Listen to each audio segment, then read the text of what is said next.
पिछले 15 महीने से दंड जुर्माने के पैसे जमा करके महतो टोली के पंचों ने पेट्रोमैक्स खरीदा। इस बार रामनवमी के मेले में गांव में सब मिलाकर 8 पंचायतें हैं। हर एक जाति की अलग अलग सभा चट्टी है। सभी पंचायतों में दरी, जाजिम, सतरंजी और पेट्रोमैक्स है।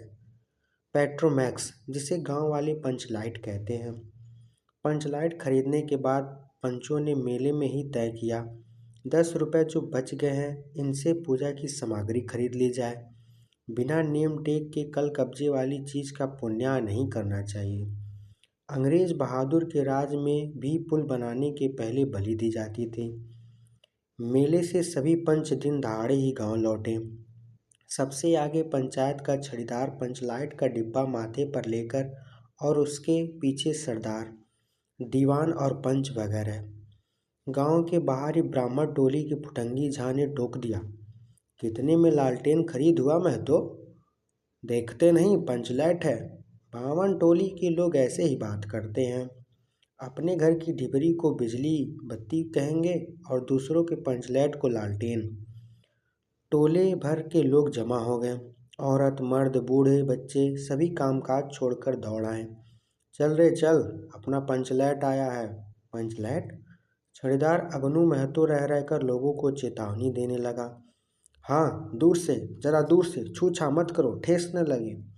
सरदार ने अपनी स्त्री से कहा, सांझ को पूजा होगी, जल्दी से नहा धोकर पीढ़ी लगाओ। टोले की कीर्तन मंडली के मुलगैन ने अपनी भक्तिया पचकों को समझाकर कहा, देखो आज पंचलाइट की रोशनी में कीर्तन होगा। बेताले लोगों से पहले ही कह देता हूँ, आज यदि आखर धरने में टेढ़ बेढ़ हुआ तो दूसरे दिन से एकदम बैकाट। औरत की मंडली में गुलरी काकी गोसाई का गीत गुनगुनाने लगी। छोटे छोटे बच्चों ने उत्साह के मारे बेवजह शोरगुल मचाना शुरू कर दिया। सूरज डूबने के 1 घंटे पहले ही टोले भर के लोग सरदार के दरवाजे पर आकर खड़े हो गए। पंचलाइट पंचलाइट पंचलाइट के सिवा और कोई गप नहीं, कोई दूसरी बात नहीं। सरदार ने गुड़गुड़ी पीते हुए कहा। दुकानदार ने पहले सुनाया पूरे 5 कौड़ी 5 रुपया। मैंने कहा, दुकानदार साहब यह मत सोचिए कि हम लोग एकदम देहाती हैं, बहुत बहुत पंचलाइट देखा है। इसके बाद दुकानदार मेरा मुंह देखने लगा। बोला, लगता है आप जाति के सरदार हैं। ठीक है, जब आप सरदार होकर खुद पंचलाइट खरीदने आए हैं तो जाइए, पूरे 5 कौड़ी में आपको दे रहे हैं। दीवान जी ने कहा, अलबत्ता चेहरा परखने वाला दुकानदार है।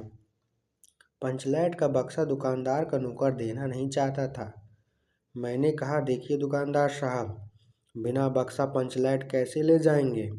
दुकानदार ने नौकर को डांटते हुए कहा, क्या रे, दीवान जी की आंख के आगे धुरखेल करता है, दे दो बक्सा। टोले भर के लोगों ने अपने सरदार और दीवान को श्रद्धा भरी निगाहों से देखा। छड़ीदार ने औरतों को मंडली में सुनाया। रास्ते में सन्न सन्न बोलता था पंचलाइट, लेकिन ऐन मौके पर लेकिन लग गया। रोदल शाह बनिया की दुकान से 3 बोतल किरासन तेल आया और सवाल पैदा हुआ कि पंचलाइट को जलाएगा कौन। यह बात पहले किसी के दिमाग में नहीं आई थी। पंचलाइट खरीदने के पहले किसी ने न सोचा, खरीदने के बाद भी नहीं।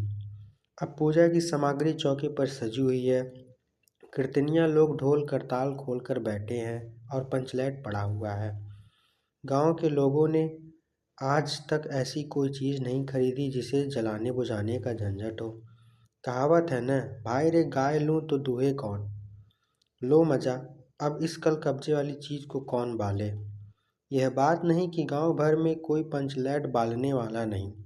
हर एक पंचायत में पंचलाइट है, उसके जलाने वाले जानकार हैं। लेकिन सवाल है कि पहली बार नेम टेक करके शुभ लाभ करके दूसरी पंचायत के आदमी की मदद से पंचलाइट जलेगा। इससे अच्छा है कि पंचलाइट पड़ा रहे, जिंदगी भर ताना कौन सहे। बात बात में दूसरे टोले के लोग कूट करेंगे। तुम लोगों को पंचलाइट पहली बार दूसरे के हाथ से, ना ना ना, पंचायत की इज्जत का सवाल है। दूसरे टोले के लोग से मत कहिए। चारों ओर उदासी छा गई। अंधेरा बढ़ने लगा। किसी ने अपने घर में आज ढिबरी भी नहीं जलाई थी।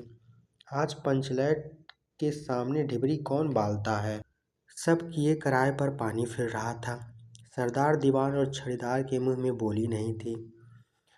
पंचों के चेहरे उतर गए थे। किसी ने दबी आवाज में कहा, कल कब्जे वाली चीज का नखरा बहुत बड़ा होता है। एक नौजवान ने आकर सूचना दी, राजपूत टोली के लोग हंसते हंसते पागल हो रहे हैं। कहते हैं कान पकड़कर पंचलैट के सामने 5 बार उठा बैठो करो, तुरंत जलने लगेगा। पंचों ने सुनकर मन ही मन कहा, भगवान ने हंसने का मौका दिया है, हंसेंगे नहीं।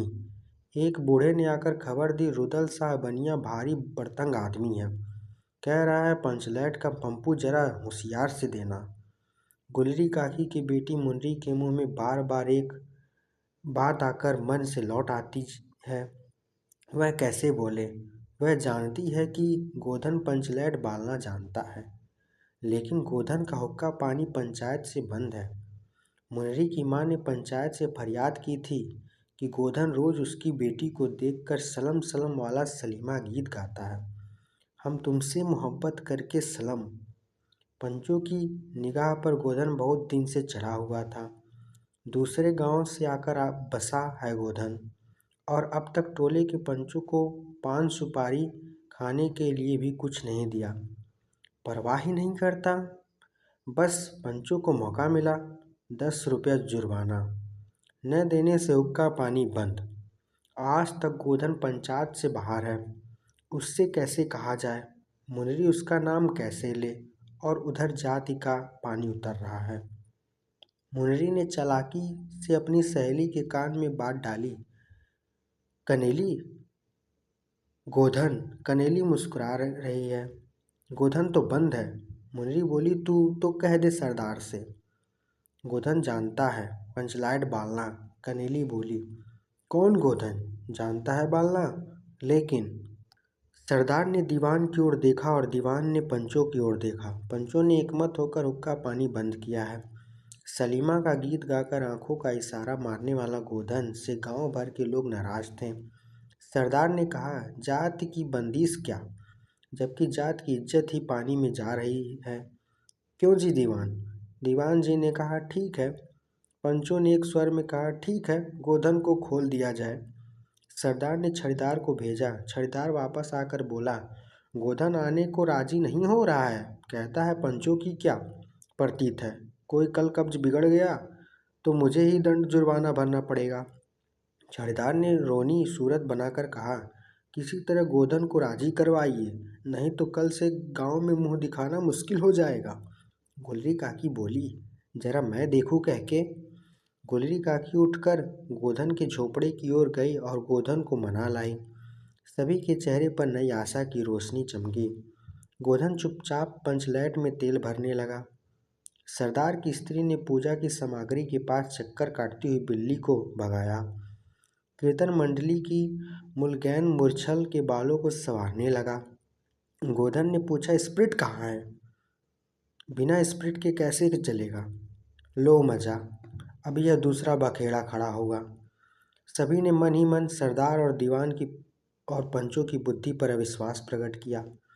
बिना बुझे समझे काम करते हैं ये लोग। उपस्थिति जनसमूह में फिर मायूसी छा गई। लेकिन गोधन बड़ा होशियार लड़का है, बिना स्प्रिट के ही पंचलैट जलाएगा। थोड़ा गरी का तेल ला दो। मुनरी दौड़कर गई और एक मलसी गरी का तेल ले आई। गोधन पंचलैट में पंप देने लगा। पंचलैट की रोशनी थैली में धीरे धीरे रोशनी आने लगी। गोधन कभी मुंह से फूंकता, कभी पंचलैट की चाबी घुमाता। थोड़ी देर बाद पंचलैट से सनसनाहट की आवाज़ निकलने लगी और रोशनी बढ़ती गई। लोगों के दिल का मैल दूर हो गया। गोधन बड़ा काबिल लड़का है। अंत में पंचलैट की रोशनी से भारी सारी टोली जगमगा उठे तो कीर्तनिया लोगों ने एक स्वर में महावीर स्वामी की जय ध्वनि के साथ कीर्तन शुरू कर दिया। पंचलैट की रोशनी में सभी के मुस्कुराते हुए चेहरे स्पष्ट हो गए। गोधन ने सबका दिल जीत लिया। मुनरी ने हसरत भरी निगाहों से गोधन की ओर देखा। आंखें चार हुईं और आंखों ही आंखों से बात हुई। कहा, सुना, साफ माफ करना, मेरा क्या कसूर। सरदार ने गोधन को बहुत प्यार से पास बुलाकर कहा, तुमने जाति की इज्जत रखी है, तुम्हारा सात खून माफ। खूब गाओ सालिमा का गाना। मुरली काकी बोली, आज रात में